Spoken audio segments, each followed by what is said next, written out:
Steve Darrow, I've watched many of your speeches and started wondering about your process for developing the structure of your speeches.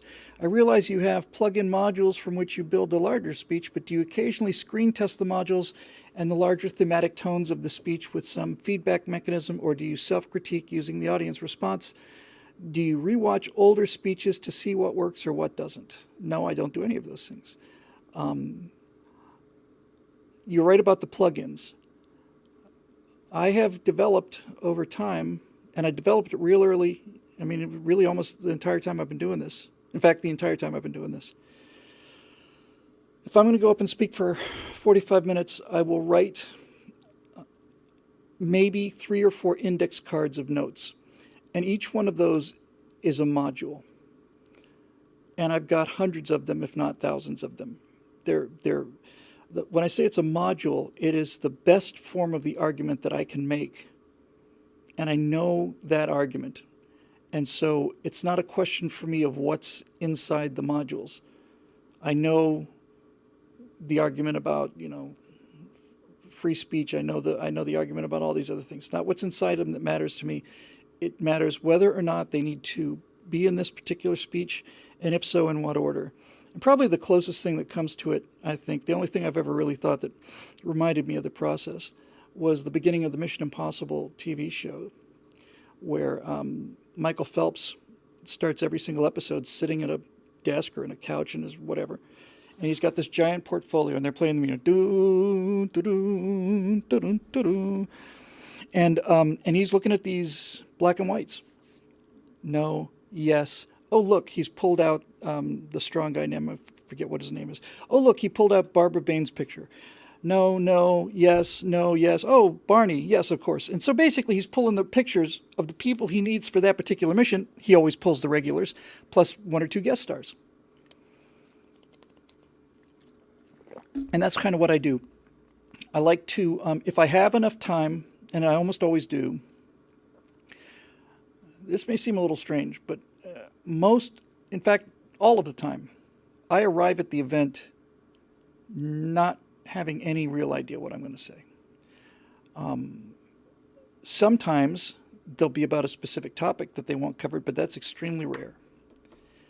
I don't know exactly what I'm going to say. I don't know generally what I'm going to say. And I find that if I get there early enough,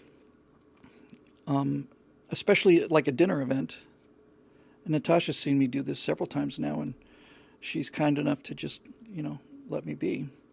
Because if it's a dinner event and I'm on in half an hour or 20 minutes, I'll be looking around the room and I'll be trying to listen to people and trying to understand what they're talking about. I'll listen to them at, cocktail parties before. I'll talk to people about, what's going on, and I will put together a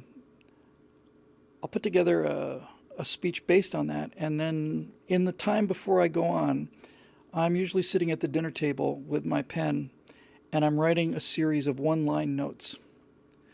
Jim Phelps, not Michael Phelps. Thank you, Eric Blake.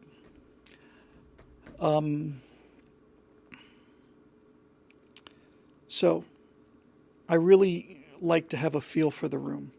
I generally have needless to say, I have some idea what I'm going to talk about. I mean, I remember probably the most structured speech I ever did was one of my all-time favorites, actually. And it was a speech I gave to, is it AFI? It was in Dallas, and it was about magical thinking. It was the speech that talked about the Loch Ness Monster. And I liked that speech very much because the modules made a story. And I try to make a story, but that story I thought was particularly good. There were lots of that moments in that speech that were ad lib, and I'm just in a sort of a strange way, I'm a little bit ashamed about this because if I'm saying something and I think of something funny to say, I'll put it in, and it usually gets a laugh. And if it gets a laugh, it stays in. And I guess I've just got the skill to deliver it in such a way that it sounds like an improvisation. And it feels a bit like cheating. But the reason that comedians do the same sets every night, and musicians play the same tunes. The reason that I put things in there and keep them if they work is because there's only one best way to tell a story, and I will not tell a substandard version of it just to comfort myself by saying this is not what I was saying last time. But with that said, they're never the same twice ever. They're never even close to each other twice. Just a couple of the ad libs I remember being a little bit surprised about. Well, not even surprised, just tickled about. I remember during that Dallas speech, we were talking about the left and something, it's like, they're violent and so on. And they've got the media, they've got the radio, the TV, we've got the guns. Hooray! And it just brought the room down. And it was just kind of a shock to me. There have been moments where I came up with answers to questions I thought were pretty quick. The only ad lib that I can remember recently well enough to be proud of it was the one speech I did that was I've done it two times now. The first time I pitched this video game idea, and I was showing pictures of these robotic dancers at this club called SIDS.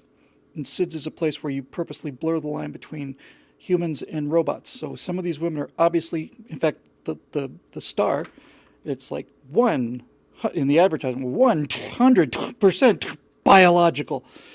And so I've got all of these renderings of these very sexy women and these very sexy robots, and half women, half robots. And I've got this up on the screen. I'm tabbing through them. I'm looking out, and the greatest standby line I've ever heard. I heard it when I was 16, driving through a town in Florida. Somebody said, the average age of this town is deceased, and it's my favorite joke ever. And it goes a long way to my love of the audiences that we get, that I can go into a room full of old ladies and say, look, I've done 100 Tea Party events, nothing personal, but, I look out here in the room and, the average age is deceased. And everybody laughs. In any event, so I've got this very conservative group of, I don't want to say little old ladies, but conservative Orange County people of stature. And I'm looking up at the screen at all of these really super hot renderings, and I get the feeling that people may be a tiny little bit uncomfortable. And I said, so look, folks, I can't promise you that these videos are going to make these kids conservative, but I can promise you it'll make them into heterosexuals.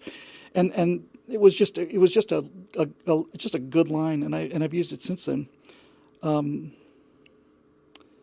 then I talked about the fact that, we use, when I say sex, I mean this in the most general sense. As a species, certainly as Americans, we use sex to sell everything. And the simplest form of this is you could have a woman who's doing a commercial for life insurance.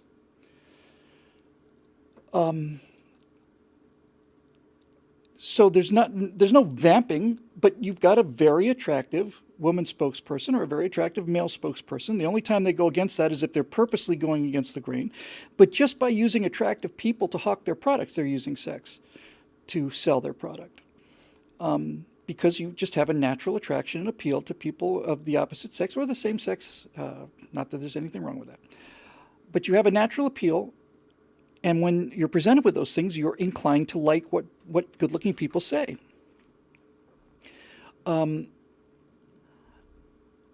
So we don't touch this.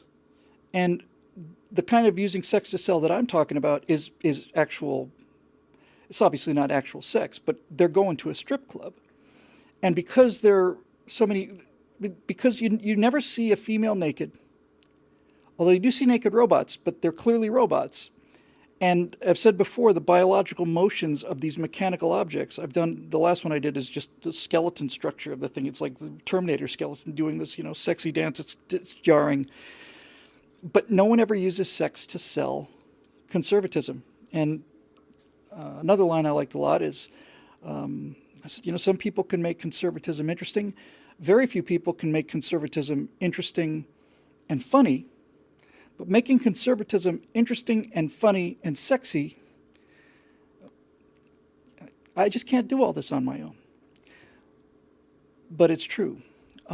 So I've got, and when we get to Switch, hopefully next week, I can finally start showing you some things. It's been a long time since we lost the old thing. We've done several months on this new crappy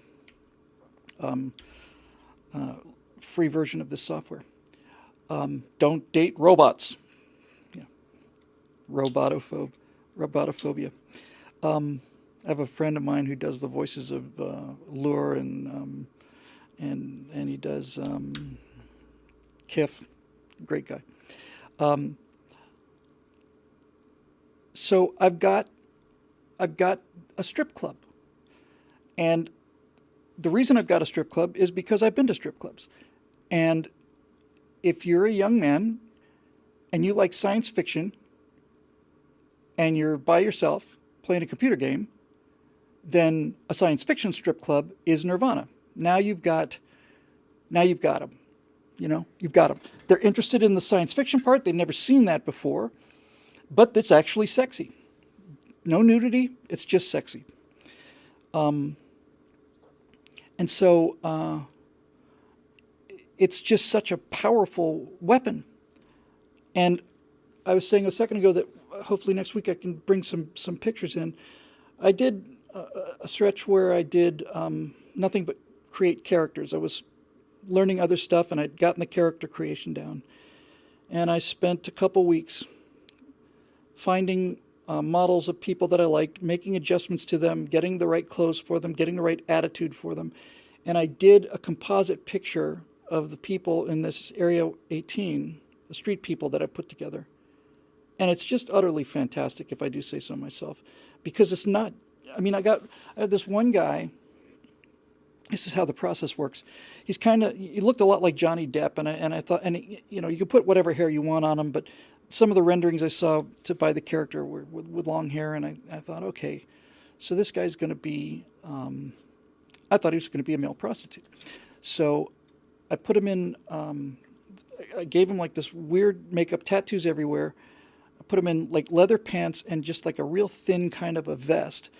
And I was doing a test render, and for some reason or another, the eyes were rolled all the way back on that test render. And when I saw the first frame of it, I said, my God, this guy looks stoned out of his mind.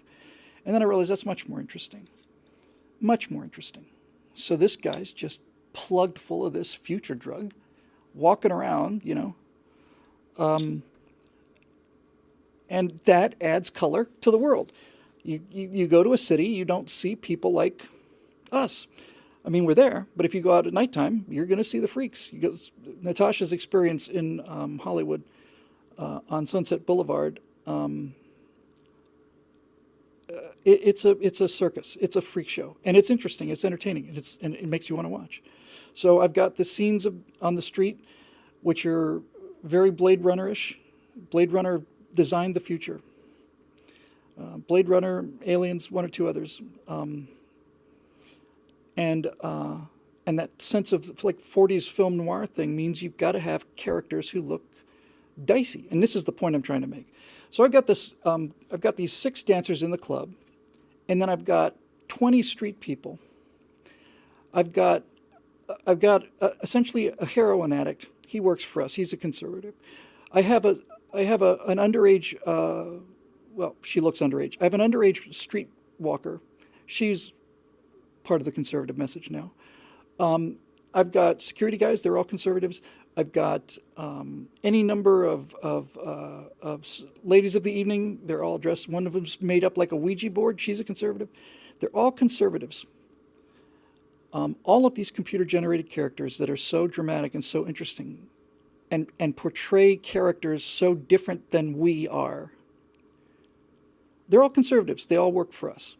And when I realized that, I really got excited about it. I really did. I said, okay, so now we're going to have the Johnny Depp character working for us.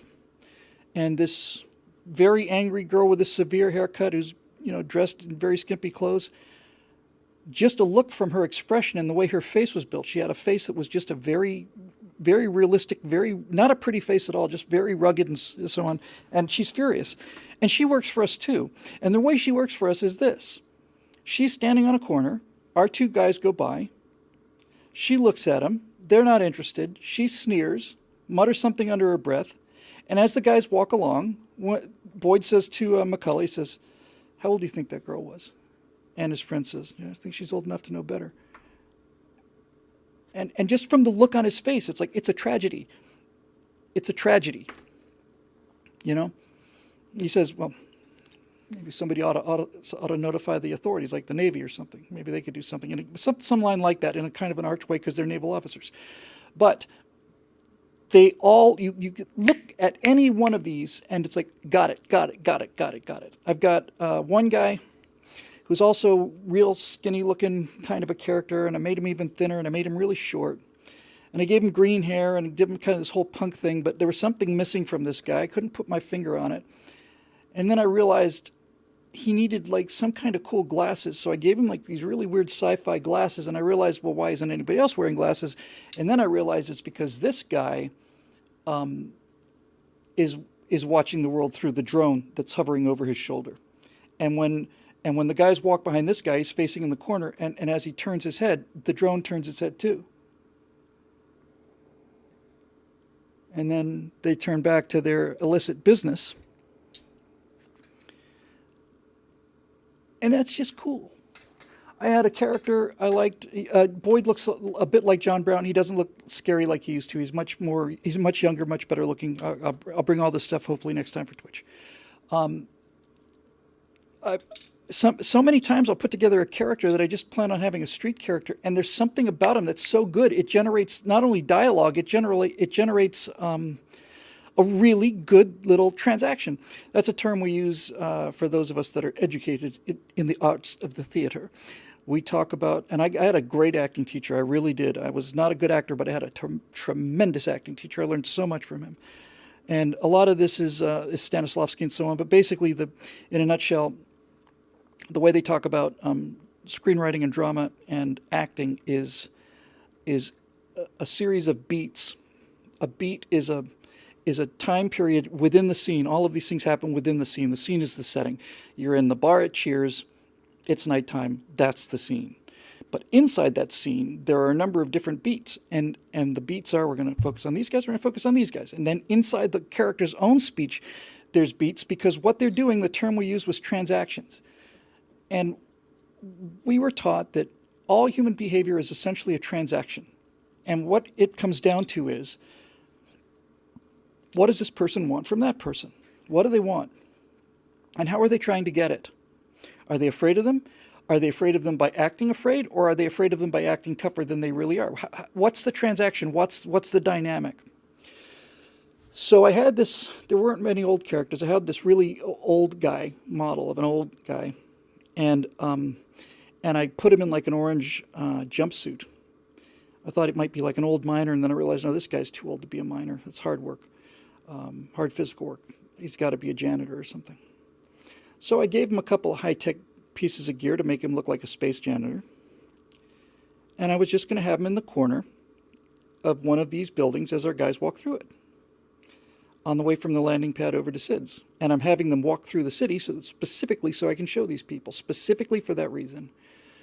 And this guy's face, I'm looking at this guy's old man down there with a literal pail and a scrub brush in his hand, you know, kneeling down. And I looked at this guy and I thought, man, what would this guy say if he were going to say anything? And my first thought was he would say to these guys, hey, you guys got to smoke? But there's not open smoking there. So instead of going, got to smoke, he does this. He got any stims for stimulants? And Sledge, the exec, says, no, man, we don't have any stims. And as they're walking away, this old man says, Navy guys, huh?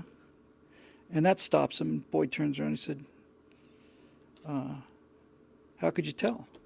And he's, I'm just inventing this on the spot in the shower one day. And the old man says, I used to be in the Navy. Served aboard this ship. You know. And then he goes back to scrubbing.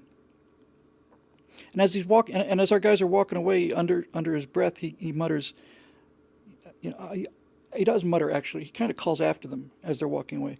He said, "I used to be somebody," and Boyd hears him, doesn't turn around, and Boyd says to himself, "Yeah, I used to be somebody too."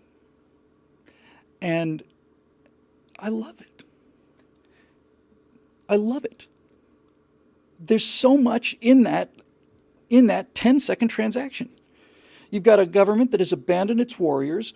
You've got a person who's fallen from decency and routines of work and family and marriage, and now he's at rock bottom. He's scrubbing the basement. He's looking for drugs. And he used to be in the Navy. And it's suddenly he's not a cartoon anymore. He's not just a guy. He's a guy with a story.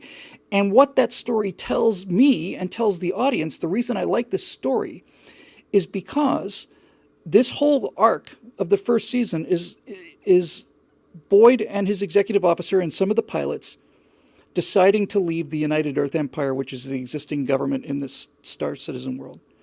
They decide they're going to leave, and they're going to go leave, and other people, bigger people, are starting to form a country. What does America in the future look like? If I want to talk about American values, what does it look like in the future?